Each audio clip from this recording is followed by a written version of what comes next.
Yeah, the only thing that I would say is that, I would feel more comfortable if, we decided to send additional resources to FEMA now before he is sworn into office. This is your territory. Is Congress going to fully fund what California needs in order to handle these fires, to recover from them if it's needed? So my charge to the newly elected Speaker of the House is, let's get a bill on the floor. Let's come together, just like we came together when it dealt with Georgia and North Carolina and Florida. Raise your hand if you've ever been personally victimized by Donald Trump's tweets. No? Well, the entire state of California just joined that club. As someone who's lived through California wildfires, let me tell you, it's no joke. Before we move on, I'd like to ask you a small favor. If you appreciate this content, please take a second to like this video and subscribe to the channel. Over 98% of you watch the videos without subscribing. It costs you nothing, but it makes a huge difference to us. So did you click the subscribe button? Great, thank you so much. Now, back to the video. But apparently, for our ex-president, it's the perfect punchline. While we were choking on smoke, Trump was busy cooking up conspiracy theories about fish. It's like he's living in his own reality show, keeping up with the confused. Let's break down this bizarre episode together, shall we? While California was burning hotter than a Trump rally in July, our favorite orange turd was busy doing what he does best, tweeting up a storm. Classic Donnie Diapers move, right? Instead of offering support or, I don't know, actually doing his job, Trump decided it was the perfect time to roast Governor Noem. Because when your state is on fire, clearly it's all your fault. Trump's hot take apparently, Noem refused to sign some magical water restoration declaration. Ooh, sounds important and official, doesn't it? According to our Twitter-in-chief, this piece of paper would have single-handedly saved California from turning into the world's biggest barbecue. Who knew solving wildfires was as simple as signing on the dotted line? But wait, there's more. Trump's logic is truly something to behold. More water equals no fires. It's like saying more ketchup equals world peace. Why didn't anyone think of this before? Just dump a bunch of water on California, and poof, no more fires. Someone get this man a Nobel Prize in firefighting, and we'll force it down his throat, and we'll say, Gavin, if you don't do it, we're not giving you any of that fire money that we send you all the time for all the forest fires that you have. This is your territory. Is Congress going to fully fund what California needs in order to handle these fires? To recover from them if it's needed? Our grumpy Trumpy wasn't done yet. He went on about protecting worthless fish. I guess in Trump's world, fish are the real villains. Those dastardly creatures swimming around, using up all the water that could be used to fight fire. The nerve of them. Maybe we should start arresting fish for arson. Meanwhile, back in reality land, firefighters were battling infernos with everything they've got. You know, actually doing something useful, instead of playing the blame game on social media. But Trump wasn't about to let reality get in the way of a good tweet storm. Nope, he had to take it up a notch. Trump threatened to withhold federal aid because nothing says great leader like abandoning people in crisis. Right? It's like telling a drowning person, you won't throw them a life preserver unless they promise to vote for you. Stay classy, Donnie. Trump's tweets show a shocking disconnect from the real issues Californians are facing. While he's playing Twitter fingers, real people are losing homes and lives. It's like he's living in an alternate universe where the biggest problem is fish stealing water from firefighters. Ever wonder what happens when you poke a bear with a Twitter stick? Well, Trump's about to find out. Governor Noem's not just fighting fires. He's about to set Trump's pants on fire with some cold, hard facts. Spoiler alert, It ain't pretty for our tweeter-in-chief. While Trump was busy playing armchair firefighter, Governor Noem was actually, governing. Crazy concept, right? Instead of engaging in a Twitter war, Noem decided to do something revolutionary. Focus on the actual crisis at hand. Who would have thought? But here's where it gets really wild, folks. When asked about Trump's little online tantrum, Noem pulled out a move straight from the How to Be a Grown-Up playbook. He actually praised the White House for their cooperation. I know, it's hard to believe. But Noem said, and I quote, "It's impossible for me to express the level of appreciation and cooperation we receive from the White House in this administration. Absolutely. We should, of course. This is a town that constantly disappoints people. But shame on all of you. Did Republicans and Democrats do together?" Refill much of that disaster fun talk. Talk about taking the high road. It's like Noem's playing chess, while Trump's still figuring out how to set up the checkerboard. Now, let's talk about a real president for a second. The kind that actually shows up when disaster strikes. Yeah, that's right. I'm talking about good old Joe Biden. While Trump was busy threatening to withhold aid, like some cartoon villain, Biden was rolling up his sleeves and getting stuff done. Noem couldn't stop gushing about how Biden approved disaster declarations faster than Trump could type out a misspelled tweet. It's almost like Biden remembers that being president means helping all Americans, not just the ones who voted for you. Shocking, I know. But wait, there's more. Remember how Trump was yapping about there being no water for firefighting? Well, turns out that was about as accurate as his hair color. Officials on the ground were quick to point out that there was plenty of water available in Southern California. The real problem was getting it to where it needed to be.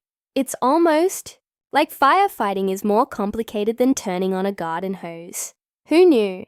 And get this, while Trump was busy playing the blame game, Noem's team was focusing on something wild. Actually helping people. I know, it's a crazy concept. Noem's spokesman, Anthony York, dropped this bombshell. We are focused on protecting lives and battling these blazes, not playing politics.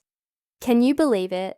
A politician actually doing his job, instead of picking Twitter fights. What's next? Pigs flying. But here's the real kicker, folks. While Trump was busy tweeting from his golden toilet, Biden was actually on the ground, standing shoulder to shoulder with Noem. And Noem wasn't shy about expressing his gratitude. He said, "I stood next to the President of the United States of America today, and I was proud to be with Joe Biden, and he had the backs of every single person in this community. He didn't play politics." Ouch, that's gotta sting more than the smoke from those wildfires. Well, folks, it looks like our favorite Twitter troll just got a taste of his own medicine, and it's spicier than a 5-alarm chili. While Trump was busy playing armchair firefighter, the real heroes decided to fight back with some scorching comebacks of their own. The California Professional Firefighters Union didn't pull any punches when they called out Trump's hot air. They were shocked, I tell you, that a presidential candidate would threaten public safety and not give a hoot about the consequences for firefighters and the public. It's almost like he cares more about his Twitter followers than actually human lives. Who would have thought? But wait, there's more. The union's president, Brian K. Rice, dropped a truth bomb that might have singed Trump's eyebrows off.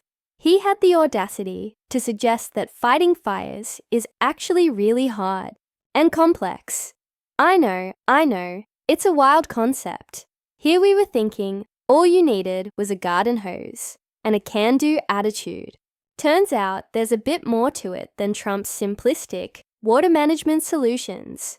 Who knew? Speaking of water, remember Trump's brilliant idea about just dumping more H2O on the problem? Well, the firefighters had a zinger for that, too. They said his suggestions were about as useful as a chocolate teapot in a wildfire. Now, I don't know about you, but I'd pay good money to see Trump try to put out a fire with a melting chocolate teapot. It'd probably be more effective than his tweets at least.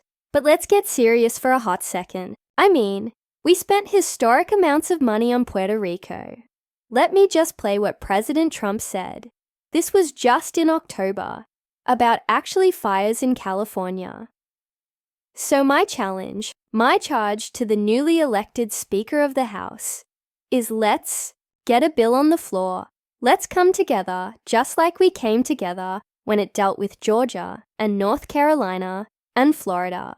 And that's something that I think members of Congress need to do a much better job about, is making sure that the money gets on the ground to the people who need it the most, in the manner and the speed.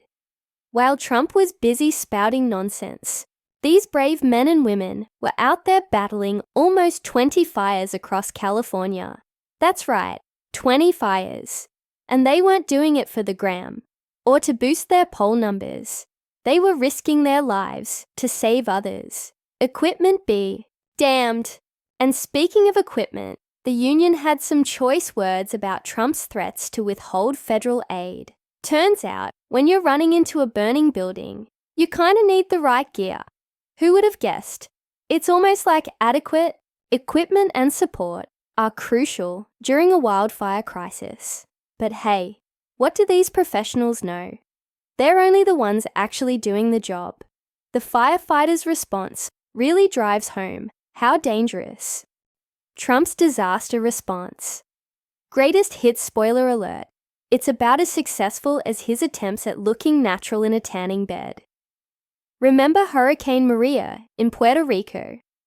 Trump's response was so bad, it makes his hair look good in comparison. He strutted around the island like he was on a reality TV show, tossing paper towels at survivors as if they were contestants on The Apprentice, Disaster Edition, because nothing says, I care, like chucking bounty at people who've lost everything, right? But wait, there's more. When California was dealing with those nasty wildfires back in 2018, Trump decided to play Smokey the Bear. His brilliant advice, rake the forests. Yep, you heard that right. Our stable genius thought the solution to raging infernos was a good old garden cleanup. Next thing you know, he'll be suggesting we use leaf blowers to stop hurricanes. Oh wait, he actually did suggest something like that. Speaking of hurricanes, remember when Trump thought nuking them was a solid plan? It's like he got his disaster response strategies from a 10-year-old playing SimCity. Got a problem? Just nuke it. Careful, Donnie, your video game addiction is showing. But the real cherry on top of this disaster Sunday was Trump's COVID-19 response. When faced with a global pandemic, our commander-in-chief decided to play doctor. His prescription, injecting disinfectant. Because why trust those pesky scientists when you can just Lysol your way to health? It's a miracle he didn't suggest we fight the virus with Twitter bans and lawsuits. Trump's disaster response playbook is pretty consistent. Blame others, deny reality, and make it all about himself. It's like disaster response bingo, and he always gets a full house. He's got a knack for turning tragedies into Twitter fodder faster than you can say see. Our grumpy Trumpy has a habit of threatening to withhold aid from states he doesn't like, because apparently disasters check party affiliation before striking. Sorry, California. You can't have federal aid for those fires. You didn't vote for me. So I guess you'll just have to use your liberal tears to put out the flames. And let's not forget Trump's approach to climate change. His strategy is to ignore it and it'll go away. Kinda like his approach to his legal problems, his tax, returns, and basic human decency. He insists the climate will start getting cooler without any evidence. Maybe he thinks his cold heart will balance out global warming. Trump's pattern of disaster mismanagement is clearer than his spray tan lines. He consistently politicizes disasters, ignores expert advice, and turns every crisis into a me situation. It's like he's playing a twisted game of, how can I make this worse? And let me tell you folks, he's winning that game bigly. His response to Hurricane Maria in Puerto Rico was a masterclass in how not to handle a crisis. He blamed local leaders for the slow response and mismanagement of relief efforts. Conveniently, forgetting that as president, the buck stopped with him. But in Trump's world, the buck stops wherever he can pass it along to someone else. Trump even had the audacity to claim that the Puerto Rico operation was an incredible, unsung success. Unsung is right, because no one in their right mind would be singing praises about that fiasco. It's like claiming, The Apprentice deserved an Emmy. Sorry, Donnie, but reality has a liberal bias. Well, folks, it looks like our favorite orange turd has done it again.